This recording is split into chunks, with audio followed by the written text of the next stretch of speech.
बसाया है।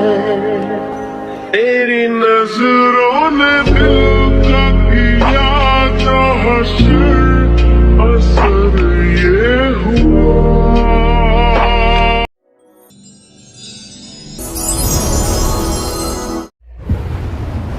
Guys Rubel here and welcome back to my channel.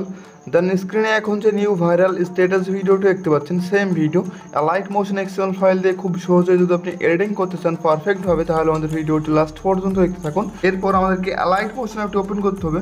Allied motion অ্যাপটি open হয়ে যাওয়ার পর এই প্রজেক্ট অপশন ট্যাপ করতে হবে। দেন আমাদের ডিসক্রিপশন থেকে ডাউনলোড করে এক্সএমএল ফাইলটি, যেটি শেয়ার অপশনে গিয়ে অ্যালাইট মোশন অ্যাপটি ইনপুট করলেন, সেই এক্সএমএল ফাইল প্রজেক্ট ওপেন করতে হবে। এক্সএমএল ফাইল প্রজেক্ট ওপেন হয়ে যাওয়ার পর এই প্লাস আইকনে ট্যাপ করতে হবে। দেন মিডিয়া অপশনে ট্যাপ করতে হবে। এরপর আমাদেরকে এই অ্যারো অপশনে ট্যাপ করতে হবে এবং আমাদের ডিসক্রিপশন থেকে ডাউনলোড করা ব্যাকগ্রাউন্ড মিউজিক ভিডিওটি যে ফোল্ডার আছে সেই ফোল্ডারটি সিলেক্ট করতে পারেন এবং আপনি অলও সিলেক্ট করতে পারেন। দেন আমাদের ডিসক্রিপশন থেকে ডাউনলোড করা ব্যাকগ্রাউন্ড মিউজিক ভিডিওতে ট্যাপ করতে হবে। ভিডিওটি ইনপুট হয়ে যাওয়ার পর ভিডিও লেয়ারে ট্যাপ করতে হবে এবং এই থ্রিডো ট্যাপ করতে হবে। দেন আমাদেরকে এক্সট্রা অডিওতে ট্যাপ করতে হবে। এরপর আমাদেরকে আবার ভিডিও লেয়ারে ট্যাপ করতে হবে এবং এই ডিলিট অপশনে ট্যাপ করে ডিলিট করে দিতে হবে। সো এরপর আমাদেরকে লেয়ারগুলো নিচের দিকে চলে আসতে হবে। লেয়ারগুলো নিচের দিকে চলে আসার পর ফার্স্টে যে এইটুতে টিক লেখা লেয়ারটা, সেই লেয়ারটা ট্যাপ করতে হবে, ওপরে ট্যাপ করতে হবে, কালার অপশনে ট্যাপ করতে হবে, মিরর অপশনে ট্যাপ করতে হবে। দেন আমাদের গ্যালারি থেকে একটি আমাদের ফটো সিলেক্ট করতে হবে এবং এই প্লাস আইকনে ট্যাপ করতে হবে।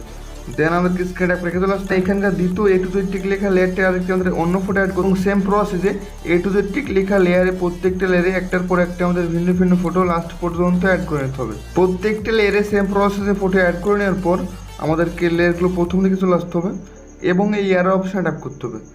দেন নিচের দিকে যে এক্সপোর্ট অপশানটি আছে এই এক্সপোর্ট অপশানে ট্যাপ করতে হবে। সো এরপর এক্সপোর্ট অ্যানো এখানে ট্যাপ করতে হবে। দেন আমাদের ভিডিওটি এক্সপোর্ট হয়ে সেভ হয়ে গ্যালারিতে চলে যাবে।